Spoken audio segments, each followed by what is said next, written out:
Buenas tardes para España y para Europa, buenos días para Iberoamérica. Bienvenidos al 13º Foro Internacional de Televisión TV Morfosis, la televisión de proximidad en el entorno transmedia, que de nuevo se celebra en la Universitat de Valencia en compañía de las 9ª jornadas CONTEDE, Contenidos para la Televisión Digital. Este programa está producido y realizado por el Canal 44 de la Universidad de Guadalajara, México, y el Taller de Audiovisuals de la Universitat de Valencia, España, para ser transmitido a través del espacio de radiodifusión iberoamericano y las diferentes plataformas audiovisuales por Internet de gran parte de las universidades españolas, iberoamericanas y europeas. En un mundo sin fronteras para la comunicación, los sistemas regulatorios en Europa, Iberoamérica y Estados Unidos se enfrentan a la necesidad de articular un nuevo orden legal. Internet ha obligado a repensar los marcos legales de cada país y en este debate plantearemos esta cuestión, junto con la importancia creciente de crear mecanismos que respeten el pluralismo y la diversidad lingüística y cultural de todos.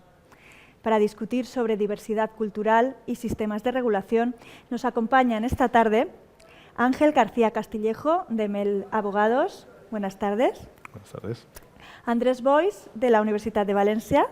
Hola, buenas tardes. Buena vesprada. Y José María Vidal, de la Universitat de Valencia y secretario autonómico de comunicación de la Generalitat Valenciana. Buenas tardes de nuevo. Buena vesprada, buenas tardes. Quisiera recordar a nuestros espectadores que si les surge a lo largo de este debate cualquier cuestión y nos la quieren plantear, lo pueden hacer a través de Twitter con el hashtag TVMorfosis. Pero antes de comenzar el debate, les invito a ver los videocurrícula de nuestros invitados.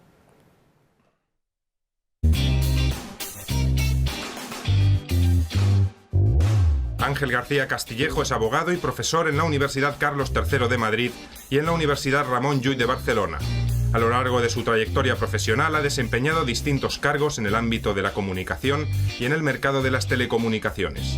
Además es consultor en diferentes proyectos del Banco Mundial, de la Unión Internacional de Telecomunicaciones y de la Organización de Estados Americanos relacionados con el sector de las comunicaciones. Andrés Boix es profesor de Derecho Administrativo en la Universitat de Valencia, ha realizado varias investigaciones en el campo de las relaciones entre diversos poderes públicos y las transformaciones democráticas en el modelo de control de la administración. También se ocupa de la investigación en cuestiones relacionadas con la regulación económica, con especial atención a la regulación del sector audiovisual español y europeo. José María Vidal es secretario autonómico de comunicación de la Generalitat Valenciana y profesor titular de la Universitat de Valencia. Cuenta con una amplia experiencia profesional en el área jurídico-administrativa. Destaca como investigador en varios proyectos de desarrollo relacionados con el ámbito de la comunicación audiovisual y es autor de numerosos libros y artículos en el área del derecho constitucional, ciencia política y de la administración.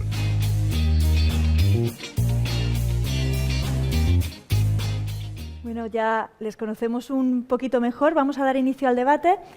Comenzaremos con una primera ronda de intervenciones de sobre unos 5 minutos. Tienen ustedes flexibilidad en el tiempo para plantear un poco su visión general sobre el tema que nos ocupa, que es la diversidad cultural y los sistemas de regulación. Comenzaremos, por ejemplo, con el señor Ángel García Castillejo.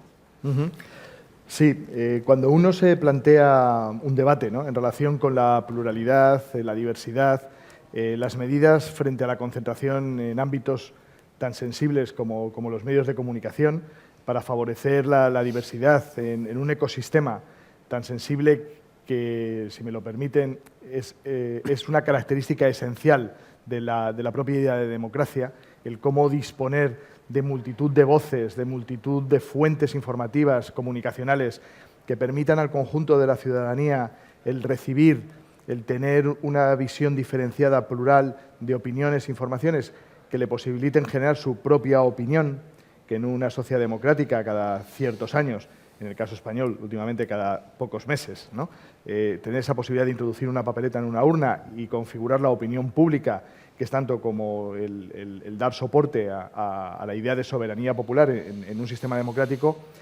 La pluralidad, la diversidad, las medidas anticoncentración en el ámbito de los medios de comunicación se convierten en un elemento clave sustantivo del sistema democrático.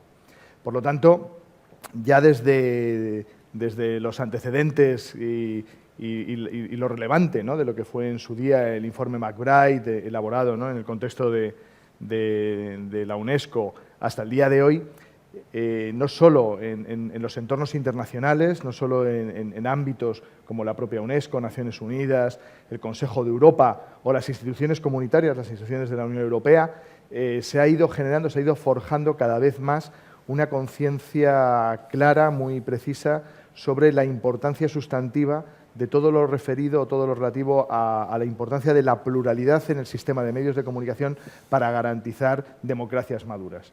Es por ello que desde los años 80 hasta el día de hoy, los trabajos de la propia UNESCO, de Naciones Unidas, los trabajos desarrollados en el ámbito del Consejo de Europa o de la Comisión Europea, del Parlamento Europeo, nos han ido otorgando, nos han ido ofreciendo un marco jurídico que en el caso español se termina concretando en nuestra Ley General de Comunicación Audiovisual, una ley que, por cierto, aprovecho a decir que yo creo que ha llegado ya el momento, ¿no?, tras 6 años de vigencia, de repensarla y adecuarla a las necesidades del nuevo contexto, el nuevo contexto convergente, digital. Se termina concretando en este marco jurídico las exigencias de pluralidad de vida, de diversidad, que garanticen el que las distintas posiciones, las distintas perspectivas políticas, ideológicas, sociales, culturales o lingüísticas estén presentes en sociedades que no son homogéneas, que son muy diversas, como es un caso y clarísimo ejemplo, es el caso de la sociedad española. Una sociedad que, si se caracteriza por algo, si se la puede adjetivar de algo, es precisamente de ser una sociedad plural, diversa, que por tanto exige de medios de comunicación plurales, diversos y desde luego no concentrados. Muchas gracias. Andrés Boix. Hola, otra vez, buenas tardes.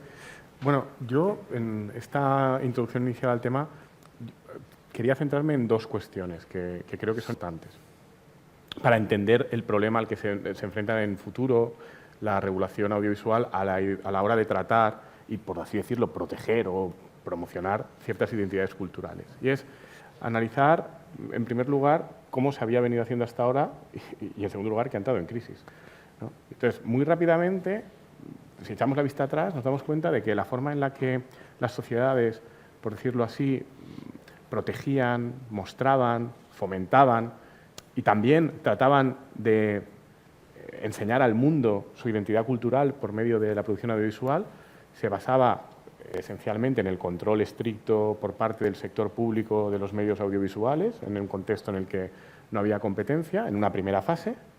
Y después, cuando, evidentemente, al no haber competencia y tener tú una televisión pública que era únicamente tuya, pues tú ponías lo que querías, ¿no? Y si eras francés, pues ponías el cine que considerabas, y pues normalmente era mucho cine francés. Y si eras español, pues ponías La verbena de la paloma. Y si eras estadounidense, pues quiero decir, cada sociedad reflejaba audiovisualmente con mucha naturalidad y mucha facilidad, derivada de esa regulación monopolística, lo que era.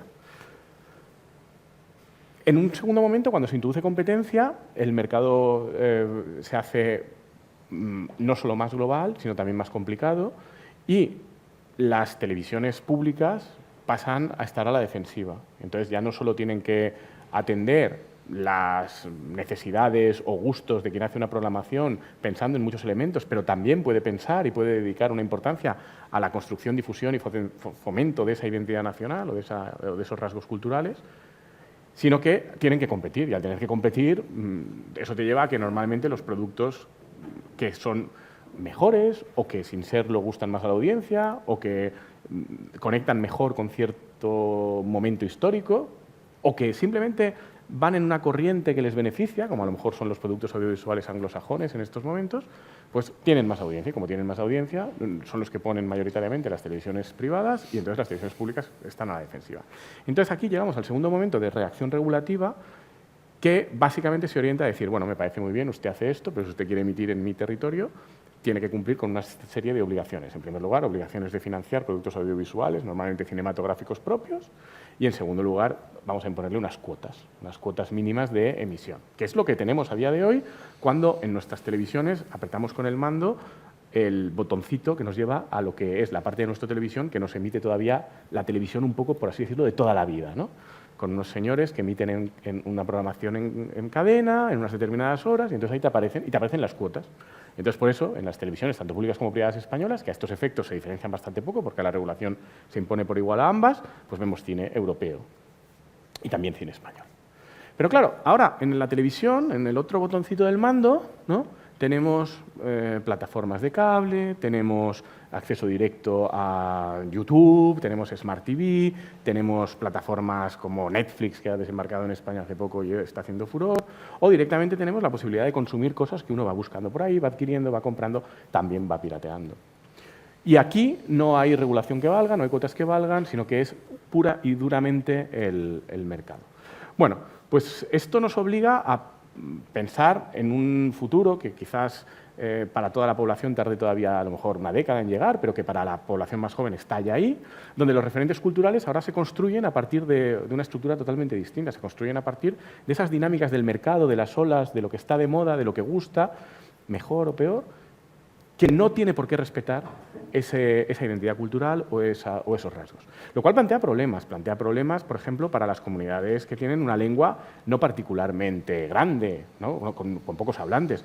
Eso no pasa con el castellano, pero estamos aquí en Valencia y, por ejemplo, pasa con el catalán, que se habla aquí también en Valencia y que a lo mejor en todo el mundo, en el área esta del Mediterráneo occidental, pues a lo mejor hablan 12 millones de personas, una cosa así, es poca gente. Entonces, la producción audiovisual en esa lengua tiene muy difícil competir en esa tendencia global. Y ocurre también que la propia idea de difundir al mundo tu cultura, difundir tus productos, difundir tu forma de verte, visibilizarte en el mundo, se ve afectada por ello. Bueno, pues frente a ello habrá que ver cómo se reacciona, hay que cambiar el sistema y por no extenderme en este primer turno, probablemente volviendo al principio, aquí hay un papel muy importante a jugar por parte de las televisiones públicas que tendrán que saber cómo jugar en este nuevo entorno y qué papel cumplir y alejarse probablemente de una forma distinta a las televisiones de mercado, pero no con una dinámica de cuotas, yo tengo una cuota un poco más estricta que la tuya, sino haciendo algo verdaderamente distinto que sirva para poner en valor esa identidad cultural, caso de que se considere que es importante que así sea. Muy bien, muchas gracias.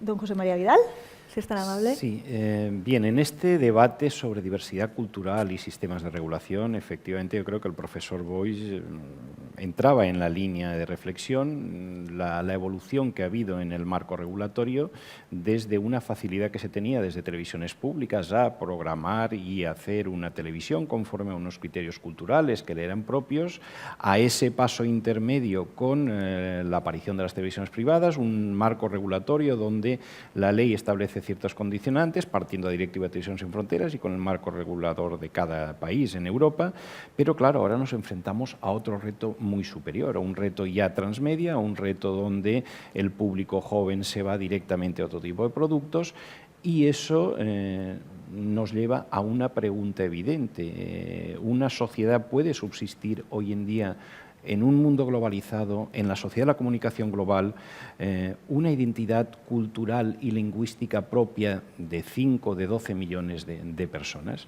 Ese es un reto regulatorio, ese es un reto que tendrá que abordar de una manera muy importante la sociedad y la política de estas sociedades pequeñas, de estas sociedades con caracteres identitarios, culturales y lingüísticos propios, y yo creo que en ello estamos.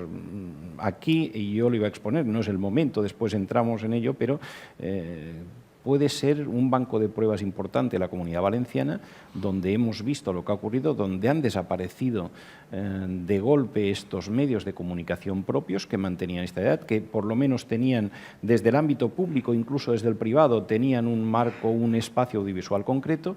Hoy en día no lo hay y nos enfrentamos precisamente al reto de regular para que todo esto pueda llevarse adelante y que toda esa diversidad cultural se pueda proteger, se pueda potenciar y se pueda llevar a cabo a partir de nuevos sistemas regulatorios donde ya se tenga en cuenta todo el marco transmedia y todo lo que son los nuevos retos de la comunicación global. Bueno, la primera cuestión que quisiera plantearles es respecto a los temas regulatorios. Es que normalmente las regulaciones dependen de un estado determinado, se rigen o se aplican en un territorio determinado, ¿no? Estamos en un momento en que esas fronteras están completamente difusas, ya lo han ido apuntando ustedes en su sus intervenciones. ¿Qué propondrían ustedes? Porque se hace evidente que es necesaria una nueva regulación, como ha dicho el profesor Boix. ¿Qué propondrían ustedes? ¿Qué sugerencias podrían hacer desde el punto de vista de la regulación? Sí, justo en estos momentos, ¿no?, en estos meses, se está produciendo una revisión del marco jurídico audiovisual en el contexto de la Unión Europea. La última revisión de la que fue en su origen, ya en el año 1989, de la Directiva de Televisión sin Fronteras, una norma que lo que aspiraba en su momento era a dotar de un marco homogéneo al conjunto de la regulación en materia de contenidos audiovisuales a los países en aquellos días de la Comunidad Económica Europea, hoy ya Unión Europea.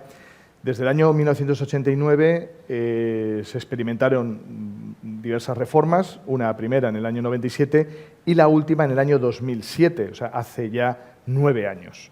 En este momento estamos en el proceso de revisión de esta directiva, que ya no se llama de Televisión sin Fronteras, sino de Contenidos Audiovisuales sin Fronteras. De alguna manera, el marco jurídico, el marco regulatorio europeo, ya ha recogido de forma muy primaria y, por lo tanto, susceptible y esperemos que revisable en estos momentos, ya recoge una perspectiva del mundo y del ámbito audiovisual que no se limita única y exclusivamente a la televisión tradicional, a la televisión que ahora denominamos como servicio lineal, en la que el telespectador no interviene porque ya le viene dado todo y nos limitamos a ser un telespectador pasivo en el sofá de nuestras casas, y recoge también esa nueva realidad que es la de los contenidos audiovisuales en entornos como Internet, lo que son los contenidos audiovisuales a petición, a la carta. Lo que la propia directiva del 2007, en una versión consolidada, que es la directiva del 2010, pero como digo, la última revisión es del año 2007, ya recoge esta nueva especificidad, ¿no?, de los contenidos audiovisuales en ámbitos que ya no tienen fronteras, que trascienden incluso del ámbito de la Unión Europea y que tienen una perspectiva global, ¿no? Servicios como Netflix, contenidos audiovisuales en YouTube, todos los contenidos que nos podamos imaginar en Internet, de alguna manera también están aquí ya previstos, pero con una regulación bastante deficiente desde mi punto de vista. Es por ello que en la actualidad estamos en un momento crítico en el que, además, la tecnología y el proceso convergente entre las telecomunicaciones y el audiovisual está provocando el que hoy podamos acceder a los contenidos audiovisuales, a los servicios audiovisuales, a través de una misma pantalla, pero con distintas fuentes, a través de la televisión tradicional, pero también a través de Internet. Hoy la propia industria ayer mismo participaba en un debate sobre lo que se conocen como las televisiones híbridas, ¿no?, el hybrid broadband broadcast, el cómo podemos compaginar a través de un mismo dispositivo, a través de un mismo aparato receptor, los contenidos que recibimos a través de la televisión de toda la vida, con los canales de televisión de toda la vida, pero junto con ello también podemos recibir no solo toda la oferta de contenidos audiovisuales a través de Internet, sino incluso interactuar con ellos, ¿no?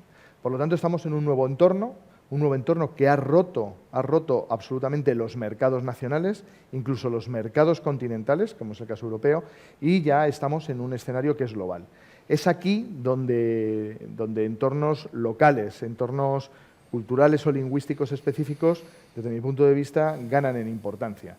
Yo creo que al día de hoy, y tras la experiencia vivida en España a lo largo de las últimas décadas, yo creo que a nadie se le escapa la importancia que tuvo en su momento el adoptar decisiones como las de impulsar medios autonómicos, medios locales, que han servido de vehículo o de instrumento clave para la normalización lingüística en el País Vasco, en Cataluña, en la Comunidad Valenciana, que sin ellos, sin televisiones autonómicas, en televisiones locales que sirvieron de soporte para este proceso de normalización lingüística, hoy no nos ofrecerían un escenario en el cual podemos decir y podemos sentirnos orgullosos desde esa perspectiva, ¿no?, de la pluralidad que configura el Estado español. Hoy podemos decir y sentirnos orgullosos de que, gracias a esas decisiones en su momento, hoy disponemos o disfrutamos de una realidad, de un ecosistema no solo mediático, sino social, lingüístico y cultural, que también es plural, diverso y que, por lo tanto, se encuentra de alguna manera reconocido, ¿no?, en el sistema.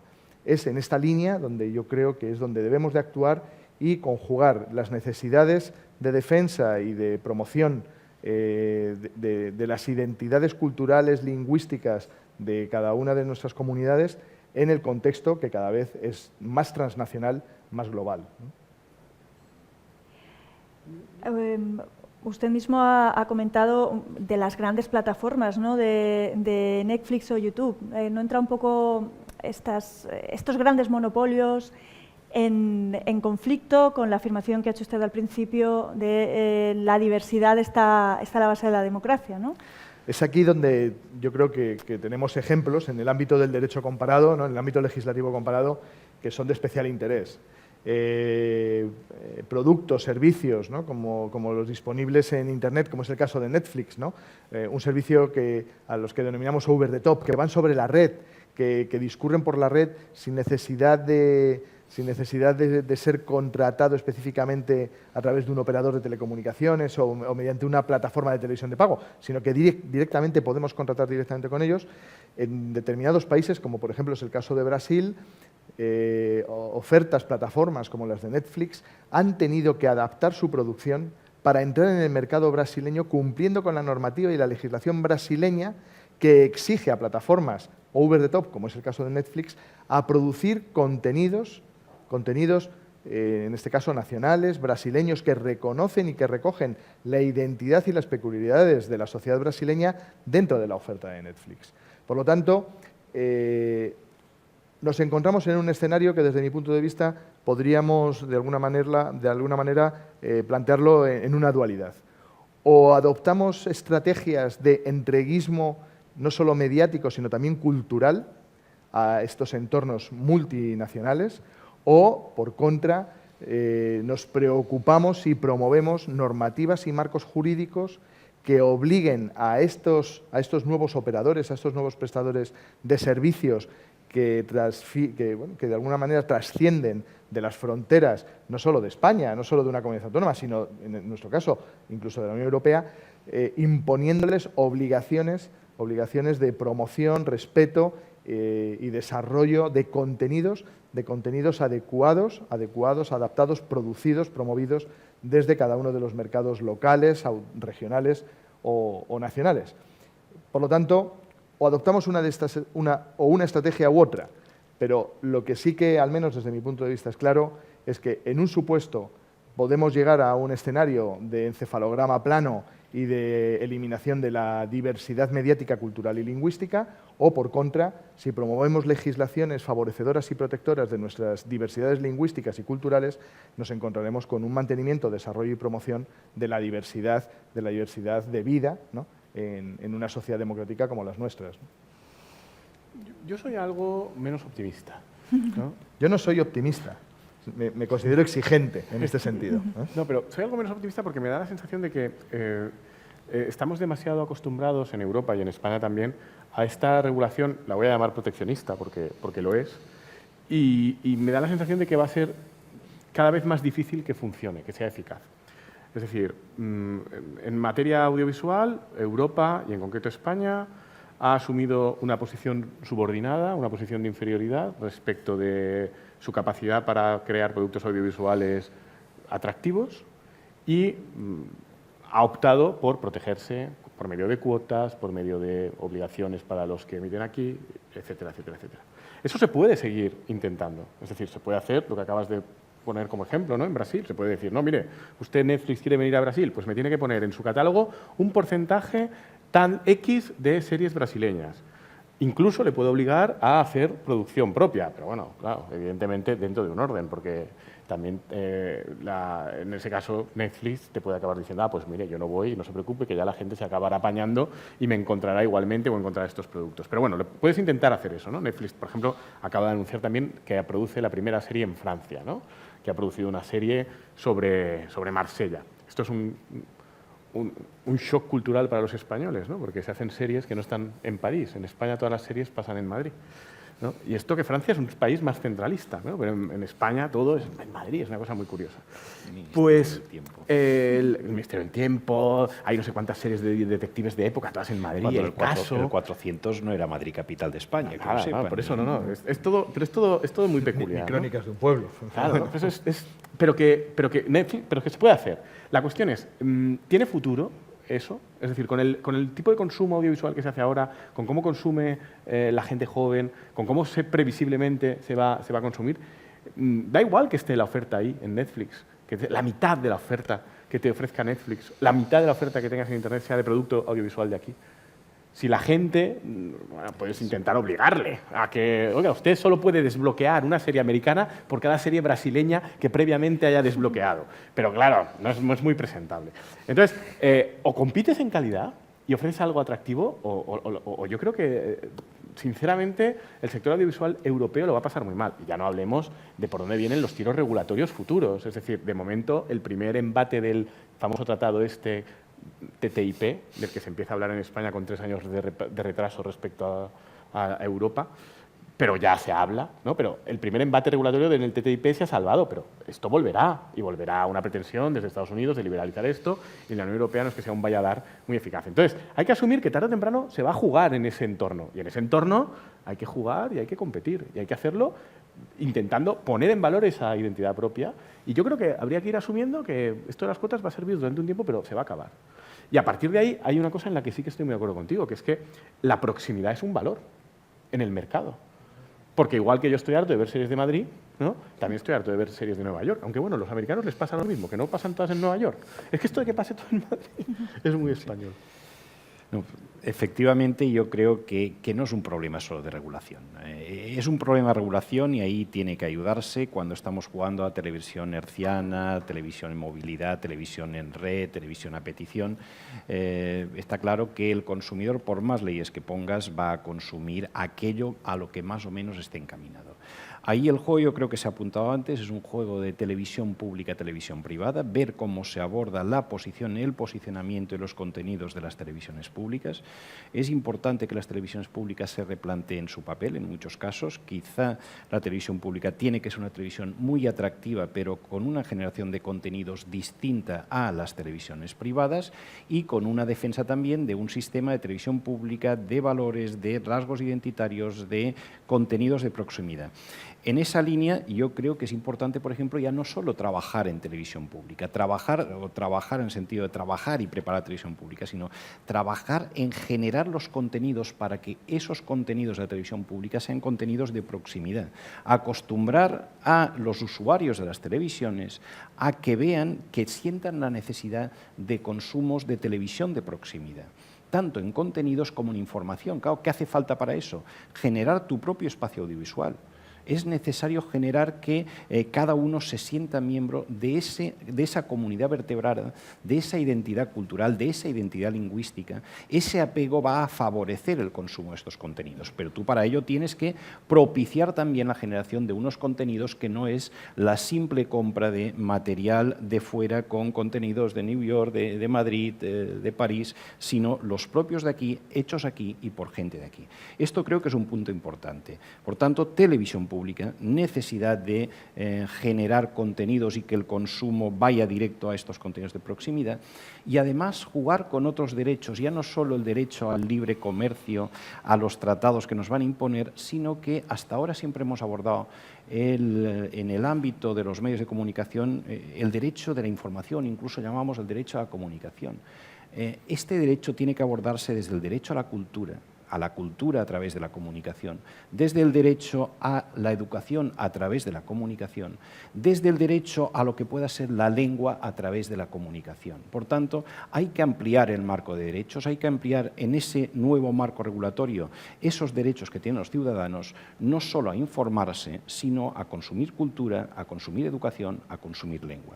Sobre estas bases creo que podemos construir nuevos modelos regulatorios, pero insisto, no solo regulatorios, de televisión pública también, de generación de contenidos también, que nos permitan que esa televisión de proximidad, que estos contenidos y esa diversidad cultural pueda mantenerse en el estatus social y en la realidad de cada uno de los ciudadanos de un territorio y una cultura determinada. Por lo tanto, bueno, sí, digas. Sí, no, y en relación con esto, por seguir discrepando, ¿no? Sí. No, estando de acuerdo con lo que dice José María, hay una cuestión que creo que es importante tener en cuenta también, que es que eso no basta. Es decir, que no basta a efectos de la protección y fomento de tu identidad cultural el que haya unos productos audiovisuales dignos que la gente, por un tema emocional y de proximidad, acabe consumiendo porque te has generado ese espacio audiovisual propio, sino que, como vivimos en un mundo global, hay que aspirar también a que una parte, aunque sea ínfima, Hay de que esos vender productos fuera. vaya Sí, hacia sí. fuera. No, es que es la forma de valorar tu propio producto, Es decir, que después esto se puede exportar. Claro, es es así. decir, tienes que intentar ser capaz también de que Sí, sí, de repente haya alguien en México a quien le apetezca ver una serie hecha en Valencia por gente de Valencia y que a lo mejor hasta cuente cosas que son de Valencia, pero que pueden ser interesantes también a muchos niveles, ¿no? Es decir, Y es que creo que tenemos que acostumbrarnos al tipo de producción audiovisual con ritmo de exportar. O sea, yo, además, en esta comunidad especialmente creo que hay una imaginación y siempre ha habido una capacidad de generar contenidos de consumo fácil y de consumo exterior. Eso es algo importante. Esa nueva mentalidad en la generación de contenidos de proximidad creo que debe ponerse. No debe hacerse consumo de proximidad únicamente para consumo de proximidad. Ese es un ítem que se ha utilizado mucho, sino que yo ahí sí que hablaba de un contenido de proximidad, pero para poder exportar un contenido universal. Hemos aprendido los americanos, sabemos hacer lenguaje universal también en ese sentido, y cuando queramos hacer contenidos de proximidad con lenguaje universal, yo creo que nos es relativamente fácil, y aquí hemos tenido alguna experiencia y, por tanto, podemos trabajar en esa línea. Coincido. y además es que estratégicamente es Yo lo único esencial. en esta línea sí que querría decir algo, porque me parece que es fundamental y sobre todo teniendo una visión de conjunto de cuál es la realidad del mercado audiovisual, cinematográfico, ¿no? Y cuando digo audiovisual en su conjunto, no solo televisivo, radiofónico, sino también el ámbito cinematográfico a nivel global, ¿no? Hace unas escasas horas estábamos comentando que solo HBO y en el entorno de Netflix había invertido durante este último periodo 450 millones de dólares en la promoción, en la producción de programas pilotos para series. Por lo tanto, tenemos que ser conscientes de cuál es la realidad de mercado en la que nos movemos y los capitales, ¿no? El dinero que se termina invirtiendo en determinados productos, contenidos audiovisuales que se terminan difundiendo, ya sea por ondas, por redes, de forma más menos local, más menos transnacional o a nivel global. Entonces, en este contexto, las políticas, como algunos denomináis, ¿no? Proteccionistas, yo estoy de acuerdo, son proteccionistas, porque efectivamente lo que vienen es a proteger la diversidad cultural y social, ¿no? Que configura el conjunto del planeta. Es indudable desde mi punto de vista, y yo creo que es algo indiscutido al día de hoy, que sin la aplicación de estas políticas de promoción, no solo proteccionistas, sino de promoción de la producción audiovisual local, nacional o europea, como es nuestro caso, directores cinematográficos como por ejemplo Pedro Almodóvar o Amenábar hoy no existirían.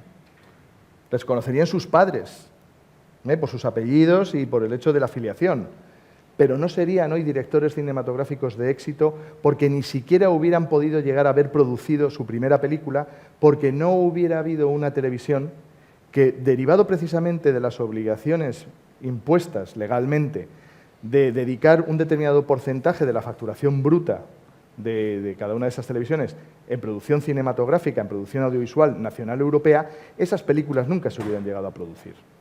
Por lo tanto, películas, y pongo el ejemplo de Pedro Almodóvar, de Amenábar, Vicky Cristina Barcelona, 8 apellidos vascos u 8 apellidos catalanes, no precisamente con localizaciones diferenciadas, ¿no? Diversas, nunca se hubieran llegado a realizar. Nunca, no, hoy no existirían. Y solo desde precisamente la aplicación de políticas de estas características que colaboran, que coadyuvan, que obligan en este caso a los operadores de televisión públicos en mayor medida, privados en una medida algo menor, que obligan a dirigir una parte de su facturación, de sus ingresos, a la producción cinematográfica, a la producción audiovisual propia, nacional, local, esta producción muy probablemente no se llegaría a dar, porque al final la capacidad de arrollamiento, que en este caso tienen los grandes estudios de Hollywood y la industria norteamericana, terminaría aplastando no la industria española o no la industria europea, aplasta la industria global a la vista de las cifras que se manejan en este mercado. Por lo tanto, yo desde mi perspectiva prefiero no hablar de políticas de carácter proteccionista, que es verdad que lo son, sino políticas de promoción de la diversidad de la producción audiovisual nacional, local o, en nuestro caso, incluso europea. Sí, a mí la finalidad me parece clara y compartida. El problema es que tengo mis dudas respecto de que sean viables en el futuro. Y entonces por eso pienso que hay que empezar a buscar un reposicionamiento.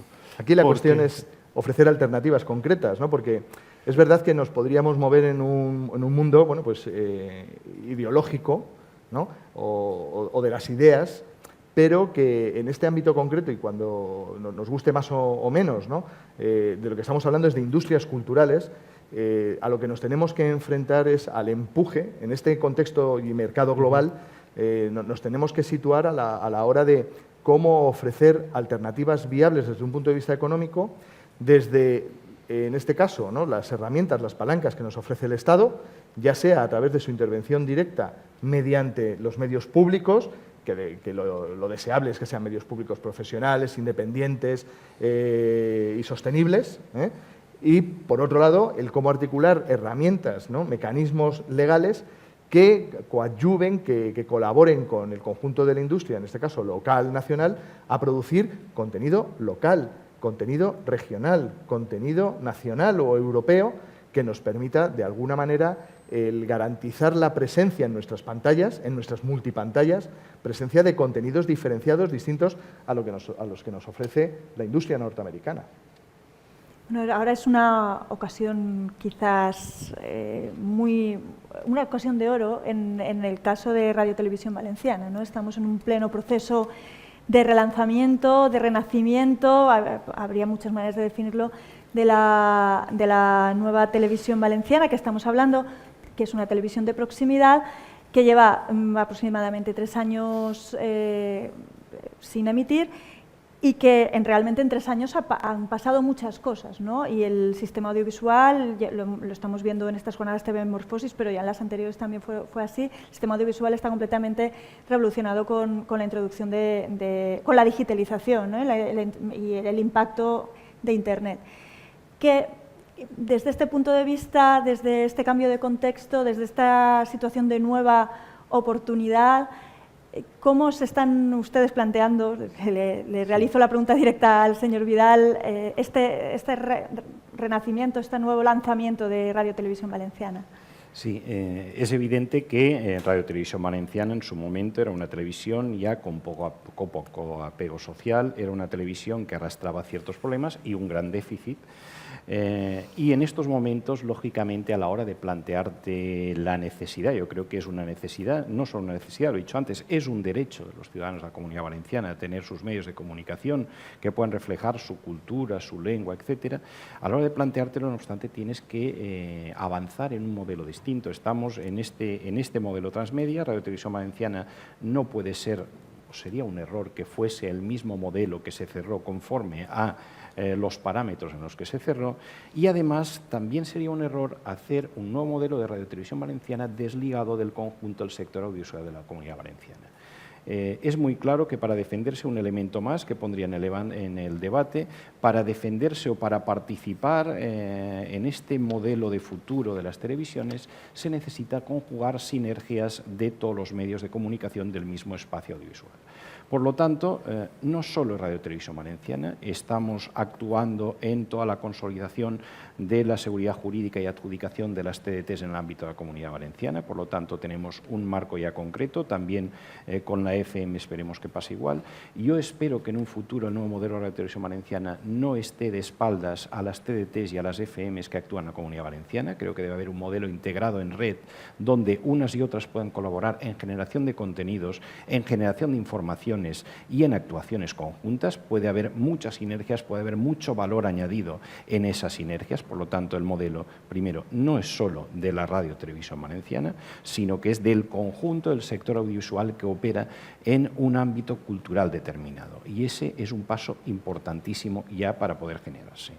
Otro ámbito que hay que trabajar, se ha desligado de lo que era la adjudicación, por ejemplo, de producciones audiovisuales en su momento, donde se elegía directamente desde la dirección del medio qué producciones iba a haber, prácticamente sin otro tipo de decisión que la voluntad o el gusto de una o muy pocas personas a abrirlo a un proceso totalmente abierto, libre y transparente, donde se abre un pliego de condiciones donde todos los proyectos audiovisuales que quieran presentarse pueden presentarse. A partir de ahí, quienes sean los responsables de la nueva corporación Radio Televisión Valenciana decidirán ya no con aquellos amigos, amiguetes o lo que quieran que puedan encargar un proyecto, sino sobre un consejo amplio, sobre una visión amplia de la producción audiovisual que se está presentando en el ámbito de la Comunidad Valenciana, tanto en productos de ficción, en productos animados, como en productos de programas. Por lo tanto, este es un ámbito también en cuanto a selección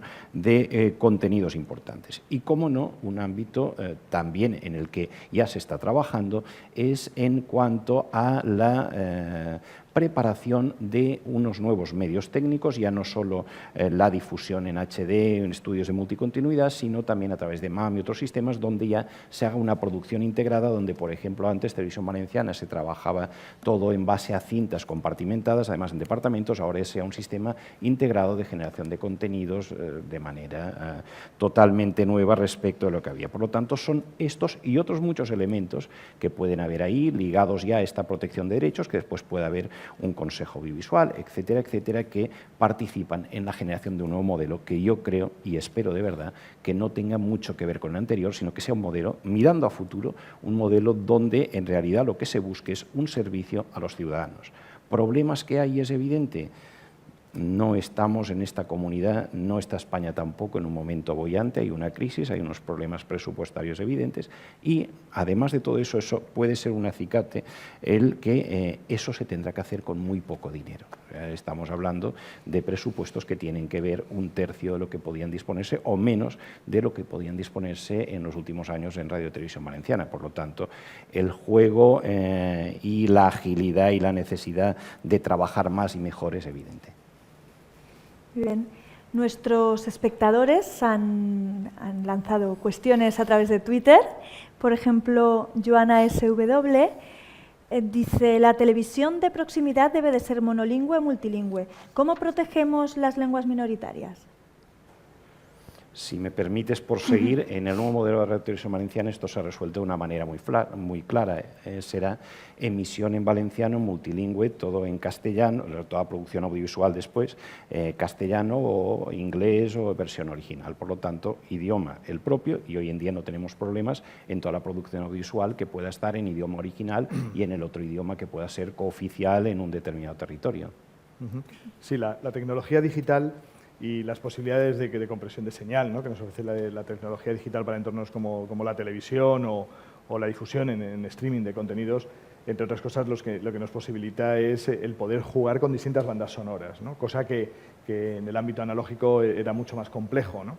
Esta realidad, ¿no?, que nos otorga y que nos regala de alguna manera la tecnología digital para televisión, nos permite producciones en distintas lenguas, no solo en los distintos idiomas, por lo tanto, la posibilidad de desarrollar y desplegar nuevos ámbitos y nuevos modelos de negocio, en este caso multilingües, sino que también, y si me lo permites, introduzco un nuevo elemento, ¿no?, que yo en muchas ocasiones lo traslado porque me parece relevante, ¿no?, y es el milagro que opera también la tecnología digital en el ámbito de la televisión, que posibilita que los ciegos puedan ver la televisión gracias a las bandas de audiodescripción, ¿no?, de audiodescripción sonora para ciegos.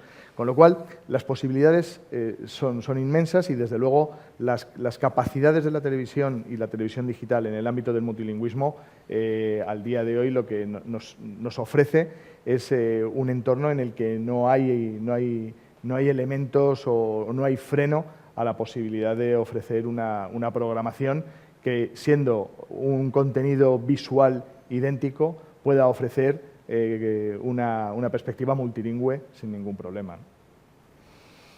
La discusión ahora el económico. La discusión ahora es qué banda es la que va por defecto. Y ahí los medios privados hacen una elección basada, evidentemente, en razones de mercado, y los medios públicos hacen una elección basada en otros condicionantes, como en este caso concreto la defensa de una lengua que no tiene medios privados potentes en las que se usa. Porque es verdad que la elección de la lengua por defecto tiene mucha importancia. Es decir, tienes las dos opciones, pero los seres humanos, eso está estudiado por los ¿no? Psicólogos conductuales, ¿no? Pues la elección de la lengua por defecto tiene mucha importancia. Si no todo el mundo tiene la habilidad de buscar en el mando, ¿no? Y ir cambiando la lengua. O teniéndola, la pereza, sí, ¿no? Es decir, la si te pereza da igual humana. una u otra, ¿no? Pues Claro, aquí nos encontramos con otro de los elementos que es clave y que es una de las grandes asignaturas pendientes del audiovisual español, ¿no? Y que es las carencias que padecemos en alfabetización mediática.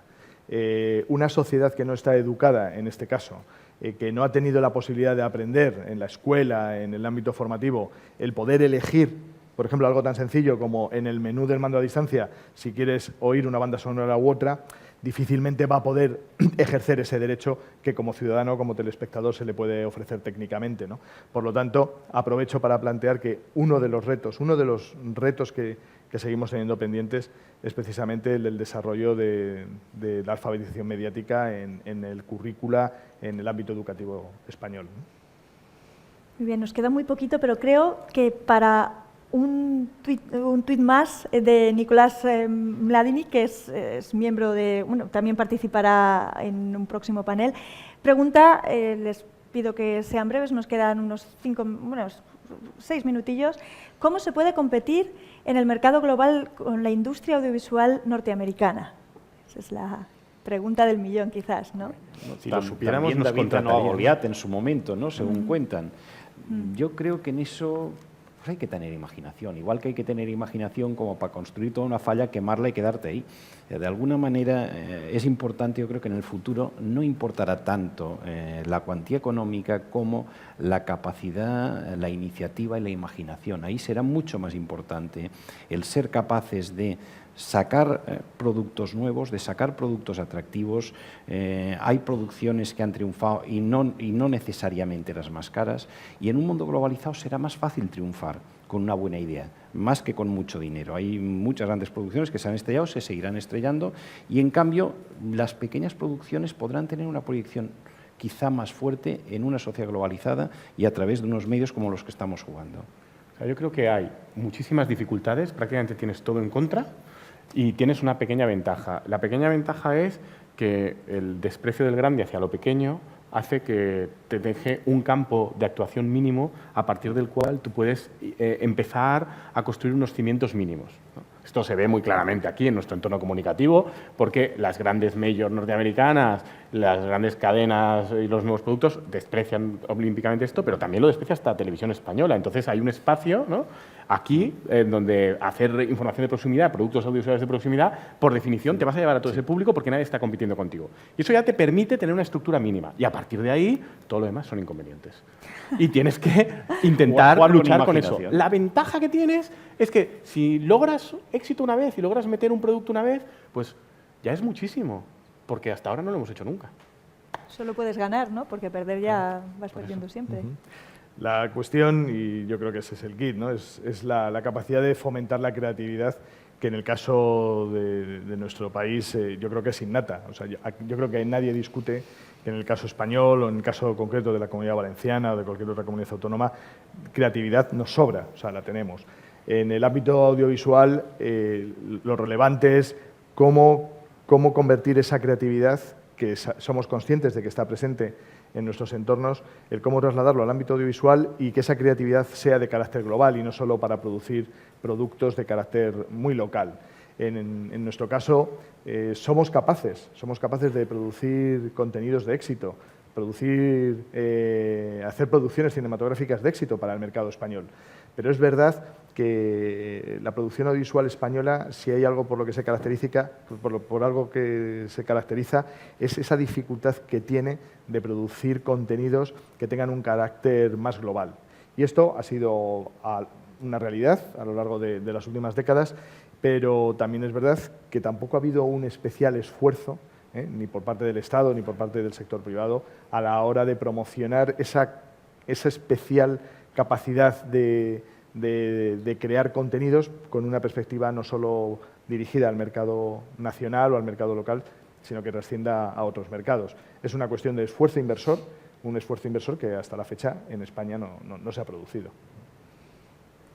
Muy bien, pues muchísimas gracias por este debate tan interesante. Un poco hagamos un pequeñito resumen de cuestiones que han aparecido, sobre todo esta búsqueda de equilibrio entre lo local y lo global, de hacer lo local que pueda llegar a todo el mundo. Quizás es un poco la cuadratura del círculo, pero al fin y al cabo, sobre todo en la ficción, ¿no?, los sentimientos, las cuestiones identitarias, al fin y al cabo son comprensibles en cualquier punto del mundo. Sería cuestión también de mirar cómo competimos con esas grandes empresas, con esos presupuestos gigantescos. Ha hablado el señor Vidal de que ahora disponemos de unos presupuestos que son 1/3 respecto a lo que se disponía de hace 4 o 5 años, cuando ya además estábamos en bajos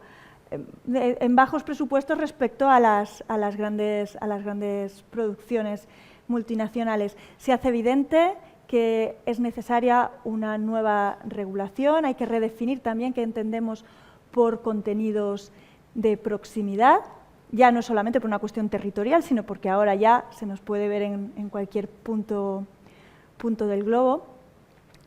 Y bueno, nos quedamos un poco con esa apuesta, ¿no?, con ese hueco del que hablaba el profesor Boix, que tenemos los pequeños, ¿no?, a partir del cual nos dejan trabajar y a partir de ahí asaltar al gigante, al Goliat. Yo me intentaría preguntar hasta ahora qué hemos logrado exportar, ¿no? Ha puesto antes Ángel, ¿no?, unos ejemplos, pero en realidad son todos de hace tiempo, ¿no? Son todos de cuando el ecosistema funcionaba con otras reglas.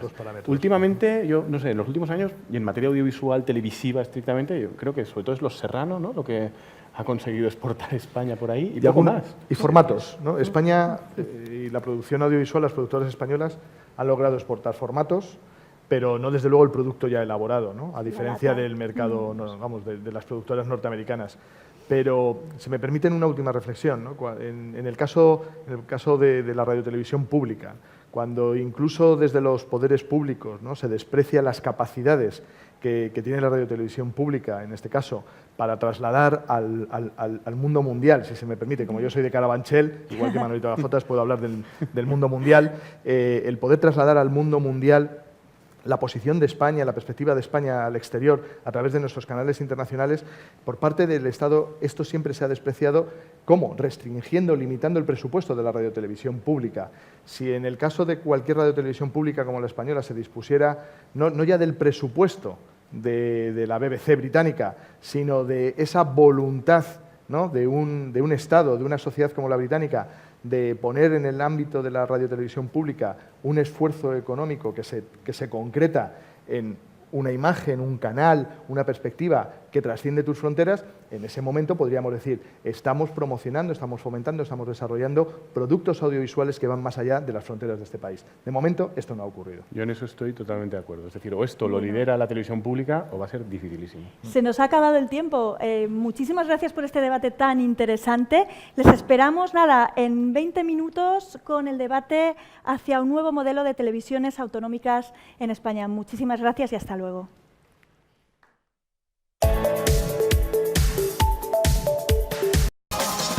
En un mundo cada vez más globalizado,